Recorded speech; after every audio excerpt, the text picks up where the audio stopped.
સત્ય ભક્તિ, હાસી ભક્તિ, સંત અને સદગુરુના બાળકો, બાકી રજુગુણી ભક્તિ છે. એમ વેદો અને શાસ્ત્રોની અંદર એના પુરાણો છે. પ્રહલાદનો બાપ હિરણ્યકશિપુ, હિરણાક્ષ અને હિરણ્યકશિપુ કશ્યપ મુનિના પુત્ર હતા. કશ્યપ ઋષિને બે રાણીઓ હતી, દિતિ અને અદિતિ. દિતિના પુત્ર દૈત થયા અને અદિતિના રાક્ષસ થયા.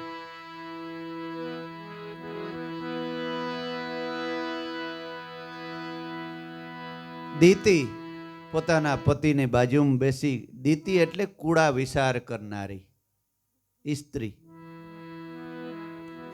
પોતાનો પતિ ભક્તિશાળી છે, કુળા વિચાર કરતા કરતા પોતાના પતિને કહે છે કે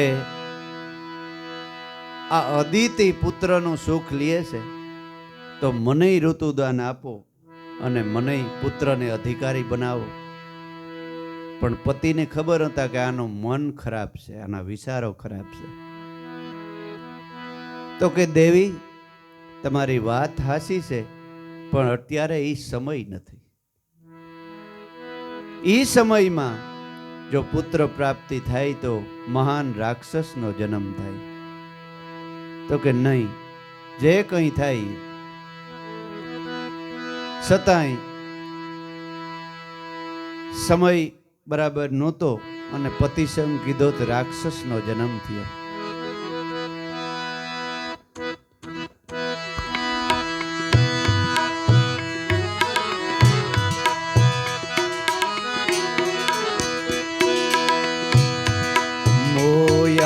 જે રજો ગુણ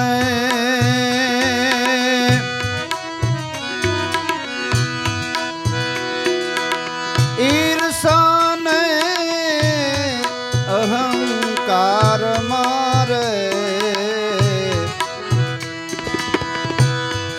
એના ફળ કેવા થાય છે.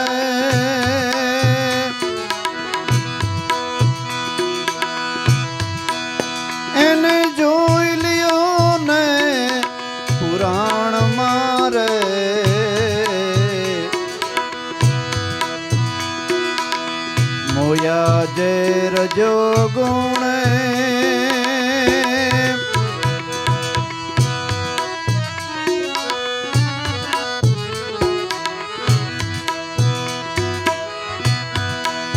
કશ્યપતિને દિતિ કહે છે,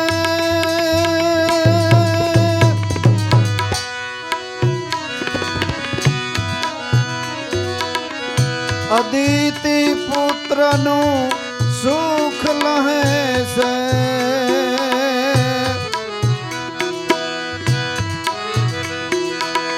કશ્યપતિને એ દિતિ કહે છે,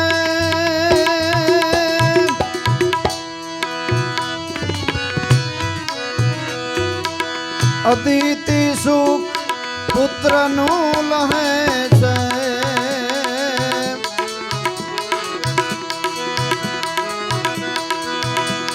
તે દેખીને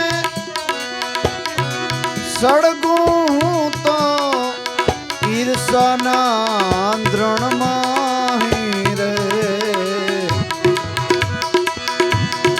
તે દેખીને સળગું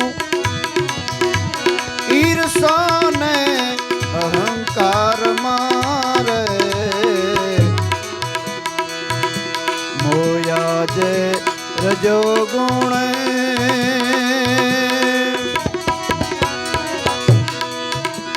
ઈર્ષાને અહંકાર મારે, એના ફળ કેવા થાય છે. ઈ જોઈ લ્યો વાલા પુરાણ મારે.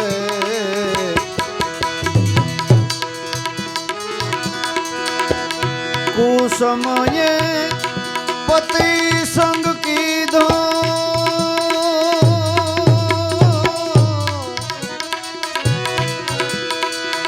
ગર્ભ ધર્યો અવિચારે સીધો,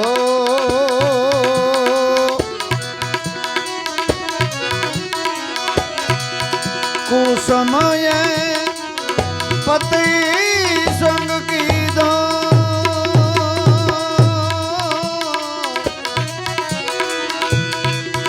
ગર્ભ ધર્યો અવિચારે સીધો,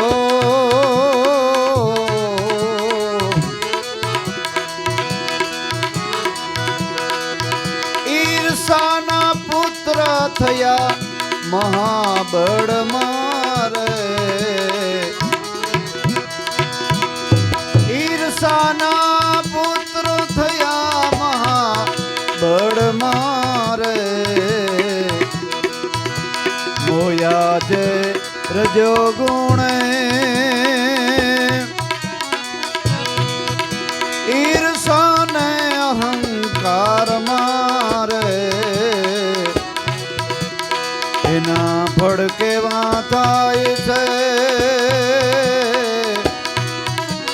જોઈ લ્યો વાલા પુરાણ મારે, હિરણાક્ષને હિરણકશિપુ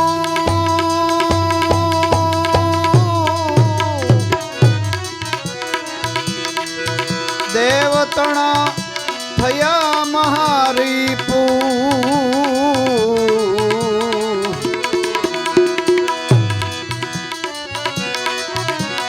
હિરણાક્ષને એ હિરણકશિપુ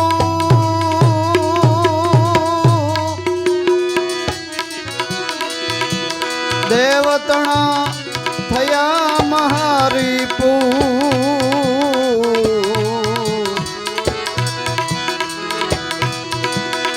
દૈત્ય કેમ લહે ધર્મ નિજ તાત નો રે, મોયા જે રજો ગુણે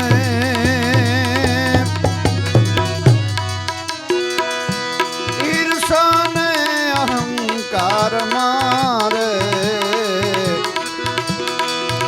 એના ભડકેવા થાય છે,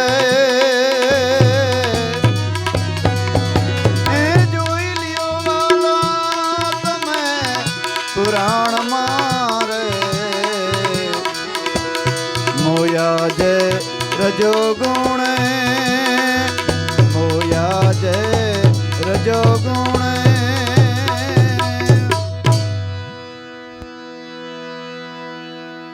કુસમયે પતિ સંગ કીધો,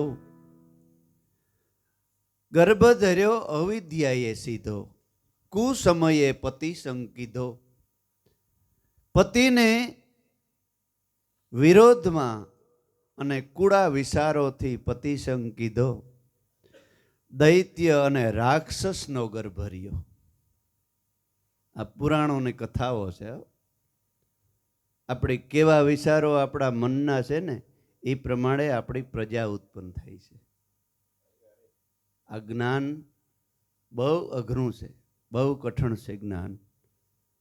જો ઉગતા જ આ જ્ઞાન મળે ને તો ભગવાન પણ ન્યાયી નારીને ઘરે અવતાર લેવો જ પડે. પણ જ્ઞાન ઉગતા નથી મળતું, મોડું મોડું મળે તો સારું, એટલે ભાગ હેરા. કુસમયે પતિ સંગ કીધો, કુસમય એટલે કુડા વિચારો વાળું મન. સમય તો બધોય એમ વયો જ જાય છે, બધોય હારો જ છે, પણ આપણા ઘટની અંદર, આપણા મનની અંદર કેવા વિચારો હાલે છે ને એ કૂડો સમય છે, એ ખરાબ સમય છે. ગર્ભ ધર્યો અવિદ્યાએ સીધો, દૈત્યના પુત્ર રાક્ષસ થયા મહાબળમાય. બે પુત્ર જન્મ લેવો, ભયંકર રાક્ષસો જન્મ્યા, હિરણાક્ષ અને હિરણકશિપુ. દેવતણા થયા મહારીપુ, દેવના મહાન ધર્મના વિરોધી થયા, રાક્ષસ થયા, એટલા બધા ઉલ્કાપાત કરે, કોઈ ને ભગવાનનું નામ લેવા ન દે, પાટું મારીને ઉઠાડી મૂકે, સંતો ભક્તોને કંઈ હાકી બેસવા ન દે. દેવતાઓએ પ્રાર્થના કરી ભગવાનને કે હે ભગવાન, સંતોએ, દેવતાઓ એટલે બીજા કોઈ નહીં, આ સંતો જે ભજનાનંદી પુરુષો છે ને, એના હૃદયની અંદર એક કીડીના પગ જેટલો કૂડો વિચાર નીકળી જાય ને બીજા તરફ, તો એનો વંશ ન રહીએ, વંશ જ ન રહીએ. સંત કોઈ દી હરાપે નહીં, હરાપે નહીં કોઈ દી. હરાપે ને સંત તો એનું ભજન પૂરું થઈ જાય. પણ એને અતિશય કનડ ગતિ કરે, અતિશય દુભવે સંતને, અને એના હૃદયમાંથી એ માણસ તરફનું એક ટીપું પડી જાય ને તો એનો વંશ જ ન રહે. એટલે કીધું કે સંત ન સતાપીએ, જાત હે કુળ અને વંશ. ટીલા 3 ઉઠી ગયા, જોઈ લો કૌરવ, રાવણ અને કંસ. હુનાની દ્વારિકા વાળો, હુનાની લંકા વાળો રાવણ, 9 ગ્રહ જેને ઢોલીએ બાંધ્યા હતા, વાયુ વાંસીદા કરે, વરસાદ પાણી ભરે, એવાનો પણ સંત માતાના સીતાના ઘરમાં હાથ નાખ્યો, રામના ઘરમાં. અને વિભીક્ષણ લંકાની અંદર રહેતો હતો, જેમ 32 દાંતની વચમાં જીભ રહીએ ને એવી રીતે. ઘણો સમય 60 વર્ષ કહેવાય છે કે વિભીક્ષણે ભજન કર્યું. તોય રાવણ આવી અને 2 લાતું મારી ગયો. ભજનાનંદીનો દીકરો થઈ ગયો, તે વાં જ લડાઈ કરવાની છે. ત્યારે વિભીક્ષણને એક જરાક દુઃખ થયું કે ઈશ્વર, તારા નામ ઉપર 60 વર્ષ કાઢી નાખ્યા, છતાંય હજે મારી લાતું ખાવાની. ખરાબ ન દીધો વિભીક્ષણ રાવણને કે તારી જરાય તારી મારી કિંમત નહીં. એક સામાન્ય નોકર હોય અને એક હેઠિયો કોક નામ લાયક હોય, અને એ હેઠિયા ભેરો નોકર કામ કરતો હોય ને તો એ હેઠિયો એનું ઘરે આવીને કહી જાય કે બેટા મૂંઝાતો નહીં, દીકરાને લગ્ન કરવા હોય તો હું પૈસા દે. એટલે મારી તારા દાસની કિંમત નહીં, અને બસ લાતું જ ખાવાની. એટલું જ મનોમન વિભીક્ષણથી બોલાઈ ગયું. એ ઘરે જઈ રાવણ અને મનની અંદર સકર ફેર્યું. ત્યાં જ શૂળપંખા આવી. અરે ભાઈ, મારા તારા જેવો ભાઈ, અને મારા નાકને કાન કાપી લીધા. કેને કાપી લીધા? તો કે 2 વનવાસી જેવા આવ્યા છે, આમ ધોતિયા પહેર્યા છે, માથે અંબોડિયું બાંધ્યું છે, હાથમાં ધનુષ બાણ છે, અને એના ભેગી એક સુંદરી છે, ત્રિલોક સુંદરી એવી નારી છે. ભાઈ તારા ઘેર હોભે એવી છે. અને ભાઈ અહંકાર ભભૂકી ઉઠ્યો. એ જ સમયે બાવાનું રૂપ લઈને ગયો મારીશ પાસે, મામા પાસે, અને કીધું કે તારે આમ કરવાનું છે. તો કે ઓલો કે હું એ ન કરું. તો કે તો મારી નાખું. રાવણ કે મારે જે વિચાર કર્યો કે આને હાથી મરવું એ કરતા રામને હાથી મરવું સારું. ભલે રામ મારી નાખે. એ સીતાજીનું હરણ કર્યું અને ધૂળ ધાણી લંકા થઈ ગઈ. ભગવાન રામ આવ્યા. 9 ગ્રહને ઢોલીએ બાંધી સૂતો હતો સોળ તાણી. એ લંકેશને ખબર નહોતી કે મૃત્યુ કરશે મારી ઉઘરાણી. જેનો પુત્ર મેઘનાથ, જેણે ઇન્દ્રને લીધો હતો જીતી, નાનું એવું પૂંછ વાનરનું એને લંકાને જલાવે છે, હળગાવી નાખે છે. લખ્યું આ શાસ્ત્રમાં હાસું, એ ભાઈ કર્મ સૌને નસાવે છે. કર્મની વાત 100% હાસી છે કે કર્મ કરે તે સસ બાત હૈ, બિના કર્મે કુછ નહીં હોતા. વિધાતાએ જેના લેખ લખ્યા એ ટાળા કોઈ દી નો ટળનતા. પણ વિધાતાના લેખમાં 2 વ્યક્તિ મેખ મારે છે. એક કોઈ મહાન સંત અને એક કોઈ અભ્યાગત. અભ્યાગતને હૃદયથી ઓલું દ્રષ્ટાંત આપણે આપીએ છીએ ને ડોહીમાનું, સાંભળવું તો કહું. ગામડિયું ગામ ને એક નાનું એવું કુટુંબ રહીએ. એમાં નાની એવી દીકરી રમે, એકની એક દીકરી આંગણામાં રમે ને કોઈ જોશી આવ્યો, ગોરબાપુ આવ્યો, ત્રિકાળ જ્ઞાની. માવતરે પૂછ્યું કે બેટા, અલા બાપુ, અમારી દીકરીના કંઈ જોશ અને વર ને ઘર ને કેવા મળશે, જરાક જોશ તો જોઈ દ્યો. કંઈ વાંધો નહીં, જોઈ દઉં. ટીપણું કર્યું લાંબુ, ટીપણું લાંબુ કરીને ગોરબાપા માથો માંડ્યો નાખવા. કીધા જેવું નથી. તો કે પણ બાપા કયો નહીં, એમાં શું કીધા જેવું નથી? તો કે આ તમારી દીકરીના ભાગમાં 7 અવતાર સુધી સંતાન નથી. 7 અવતાર સુધી સંતાન નથી. મા બાપ કે કઈ વાંધો નહીં, અમારે ઘણું છે, અહીં રોટલો ખાય ને ભગવાનનું ભજન કરીએ. દીકરી થઈ ઉંમર લાયક એટલે મંડ્યા દીકરીના માગા આવવા. હારા હા તા હા તે માણા આવ્યા.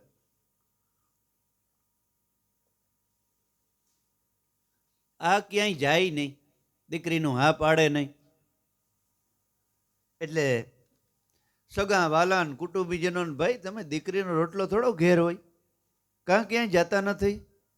માહિતર કંઈ બોલે નહીં. એમ હરમા હરમી એક જગ્યાએ જોવા ગયા. ગયા એટલે પાછા આવી અને વાતું કરે છે કે બધું સારું છે, ખાણું પીવું, ખાવાના પીવાના માણસો હાઈ ક્લાસ છે, ગોઠણી ગોઠણી જવાહેર છે, આમ છે ને તેમ છે ને, પણ એક ડોહી દુખી છે. હગી હાહુની જે હાહુ હતી ને, એને આમ ખેતરમાં ઝૂંપડી કરી દીધી હતી, શેટી, અને ડોકી એક ટોકરી બાંધી હતી નાની એવી. બોલવાની મનાઈ, અને પાણી પીવું હોય કે ખાવું હોય તો ટોકરી હલાવવાની. ટોકરી હલાવવાની એટલે કોઈક ખાણું દઈ જાય. એટલે એ વાત કરીને ઓલી દીકરી બહુ સંસ્કારી, બહુ ડાય.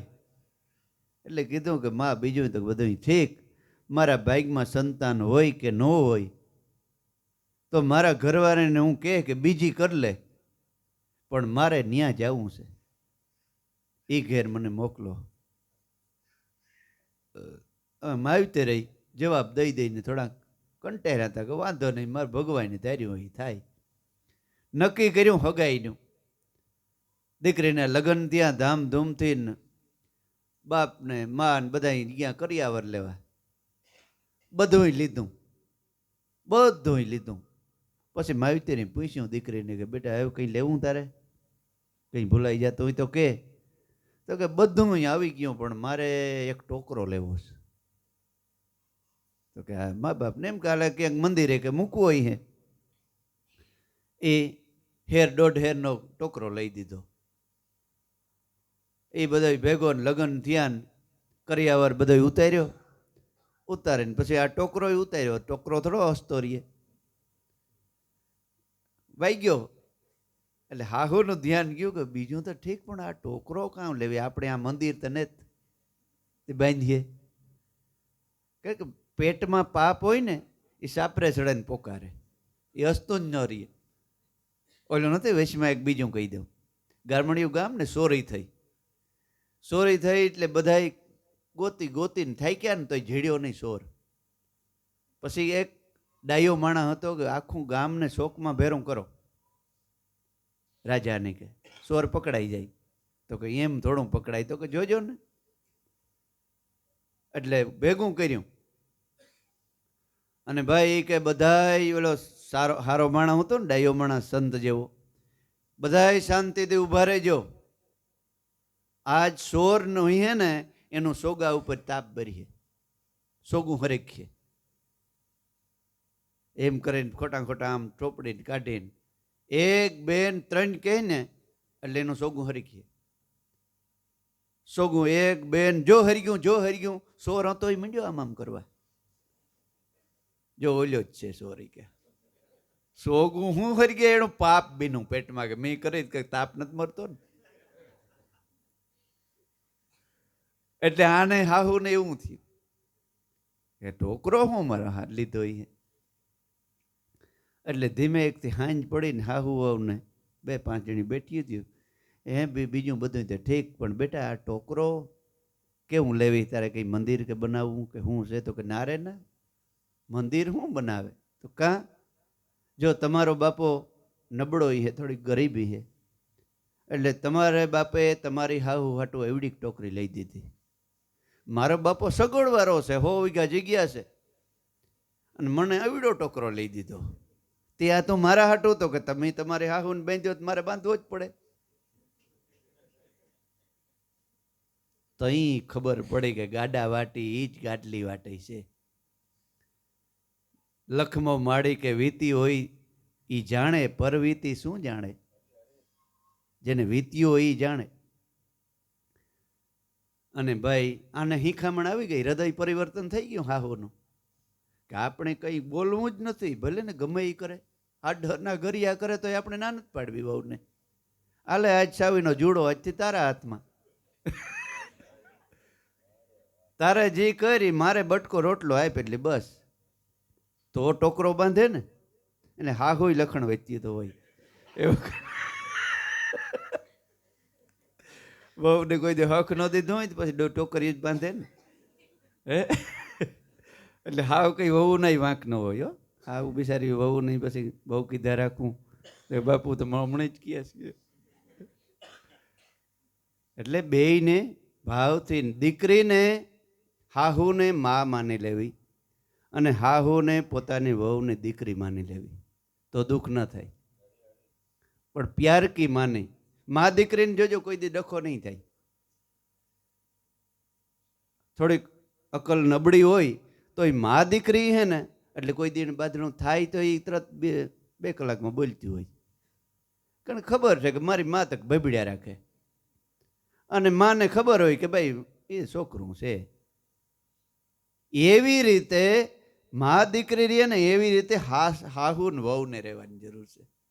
કારણ કે દીકરી તો પ્યાર કી થાપણ છે, એ તો વહી જવાની છે. પણ હાસી દીકરી આપણા દીકરાની વહુ છે. એને હગી દીકરી કરતા હવાઈ રખાય. કારણ એને સારો ખોરાક લેવા દેવાય, સારું ખાવા પીવાનું દેવાય, વહુનું ખાસ ધ્યાન રખાય ખરેખર. કારણ કે એને સંતાનને જન્મ આપવો દેવો છે, એટલે એના શરીરને નુકસાન ન થાય. ખાવાનું દેવાય, પીવાનું દેવાય, લેવું એ લઈ દેવાય. એને ટેન્શન મગજનું નકર બાળકમાં અસર થાય. એના મગજમાં જેટલું વહુના ટેન્શન એટલું બાળક મંદ બુદ્ધિનું ઓલું થઈ જાય ટેન્શનમાં. ઘણા એવા દાખલા છે. એટલે એને આનંદમાં રહેવા દેવી વહુને, ખાવું હોય લઈ દેવાનું, કોઈ એને ખોટા વિચારો ટેન્શનમાં ન આવવા દેવી, એમ વિજ્ઞાન અને શાસ્ત્રો કહે છે. પણ એ જ્ઞાન ક્યાં આપણે આપ્યું જ નથી ને આપણે જ્ઞાન લેવા નથી જતા. આપણે બસ કંઈક હોય તો જોવો દાણા, એકી બેકી આવી, આ ગદન બેકી આવી, આ વહુ આપણે સારું નહીં કરે હગે, આ વહુ ઘરમાં જવાય નહીં રહેવા દે. ભાઈ તું નહીં રહેવા દે, મારા બાપ જવાર્યું જોવે જોવે, એ તો ઘણી સારી છે વહુ. હા, પણ તું જવાર્યું ને વાહે તું નહીં રહેવા દે. અમુક જવારી વાહે છાંટતા હોય, આમ ખેતરોમાં જવાર્યું છાંટે. નીકળો મારા બાપ, અંધશ્રદ્ધામાં નીકળો હવે. એટલે ખરેખર વહુ ઘર આવે ને એને આનંદમાં રખાય.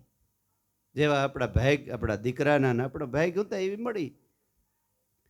એટલે વહુ એકદમ ઓલી હાહુ ખૂણામાં બેસી ગઈ. આપણે કંઈ કરવું જ નથી, જી મારી વહુ કરે કબૂલ. એટલે વહુને પછી મોકો આવ્યો, હવે હાહુ તો કંઈ કહે નહીં. વહુ જે ઓલી ડોહી હતી ને માં ટોકરી બાંધી હતી, એ ડોક ત્યાં ગઈ, ભેગી લાગી, અને ઘડીક તને ઓલી ડોહીને વિશ્વાસ ન આવ્યો કે આ ખોટ મને ઠેકડી કરે છે. મારી જિંદગી મારે ભેગી કોઈ નથી લાગ્યું ને આ ઠેકડી કરવા આવીશ. કામ બાપા કરસ તું? તો કે માં શાંતિ રાખો, ટોકરી છોડી નાખી, હાલો ઘેર. તો કે બાપા મારે માર ખાવા નતા આવું, કારણ કે ઓલા અગાઉનું બોલતું હોય, મને આ શાંતિ છે, મને રોટલો નહીં દ્યો તો મને આ શાંતિ છે. તો કે પણ માં, હું તમારા દીકરાના દીકરાની વહુ છે, તમે હાલો. તાર માન માન આવી.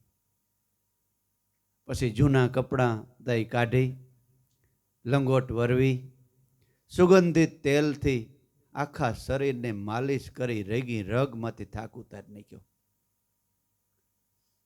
ગરમ પાણીમાં સુગંધિત પદાર્થો નાખી માને એકદમ સ્નાન કરાયું. હગા દીકરા અને દીકરીઓ ન કરાવે તો એ માને એમ થયું કે આ મારો ભગવાન રૂપ લઈને આવ્યો લાગે. નકર મારા ભાઈ આવા હોય.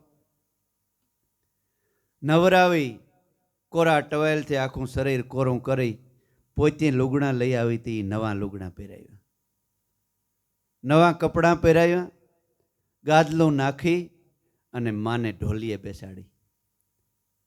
પોતાના પતિ માટે જે રાંધીને ચોખા ઘીનો હીરો લઈ આવી હતી એ માને ખવડાવ્યો.